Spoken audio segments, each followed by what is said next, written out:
Hello everyone, हम एक question discuss करते हैं। मैं कोशिश करूंगी कंडीशनल प्रोबेबिलिटी में क्वेश्चन भेज दें। तो अगर कंसेप्ट कंडीशनल प्रोबेबिलिटी का अगर आपको सी भी नहीं आता ना, तो आई विल ट्राई कि आपको ये जो पूरा कंसेप्ट है वो क्लियर हो जाए, और इसकी बेसिस पे अगर कुछ ऐसा क्वेश्चन आता है तो वो क्वेश्चन आप इजिली कर चुके हो एग्जाम में। ठीक है ना।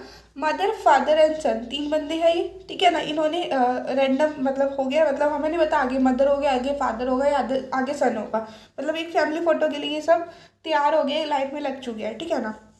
If A and B are the two events, A क्या है कि ना सन होना चाहिए एक एंड पे, और बी क्या है कि फादर होना चाहिए मिडल में। ठीक है। तो find A A B B by A. ठीक है ना। तो हमें ए और बी में यूजुअली कंफ्यूजन होती है, तो वो भी हमें लगा लो क्वेश्चन में गिवन है, मतलब B intersection A divided by में पी ए निकालना है। ठीक है। अब पी देखो इस तरह से होगा ना,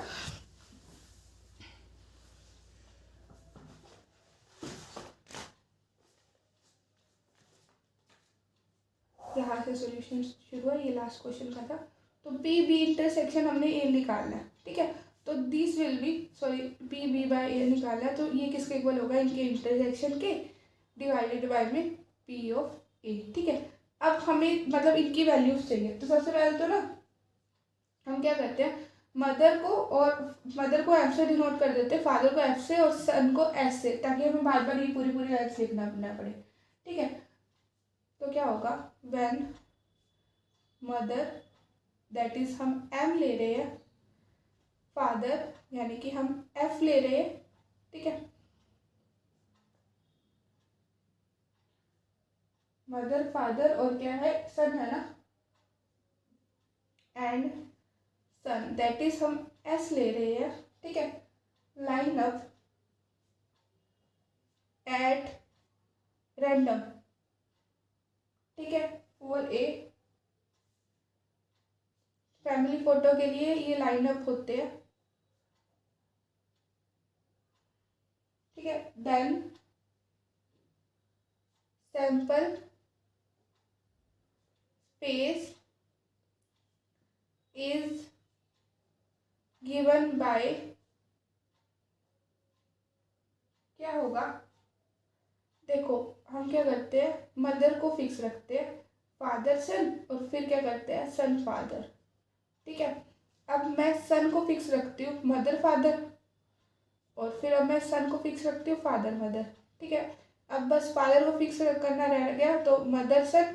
ठीक है। ये आपका तरीका है सैम्पल स्पेस निकालने का। वो हम छोटे होते थे 9th-10th में, हम वो हेड टेल निकालते थे, हेड हेड टेल टेल। तो वट एवर जिस तरह से आप लाइक करो। ठीक है। तो और फादर, अब क्या होगा, सन और मदर। ठीक है। तो यानी कि ये टोटल हो जाएंगे 1 2 3 4 5 6 हो जाएंगे टोटल। ठीक है। नाउ अब ए क्या है, ए हमारा इवेंट है क्या, कि सन होना चाहिए 1 पे।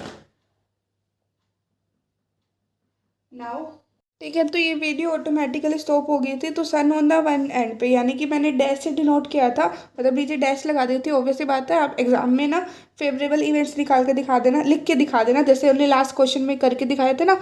ये वीडियो भी अपलोडेड है लास्ट क्वेश्चन की भी। ठीक है। या फिर हो सकता है इस वीडियो के बाद अपलोड हो जाए। ठीक है। तो ये देखो, इसको इसमें सन कॉर्नर पे है। ठीक है। इस केस में सन कॉर्नर पे, इस केस में है, और इस केस में, यानी कि 4/6 दैट इज 2/3 आ जाएगी। सिमिलरली फादर जो है ना, बी द इवेंट जिसमें फादर जो है ना मिडल में थे, यानी कि मिडल में थे, यानी कि इस केस में फादर मिडल में है, और इस केस में फादर मिडल में, और कोई भी केस नहीं है जिसके अकॉर्डिंग फादर जो है ना मिडल में होने चाहिए। ठीक है। तो यानी कि 2/6 दैट इज 1/3 आ गया। अब पी इंटरसेक्शन बी निकालना था।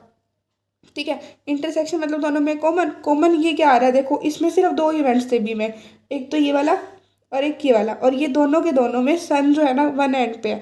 ठीक है। मतलब ये 2/6 ही हमारी वाली कंडीशन में निकल रही है। ठीक है।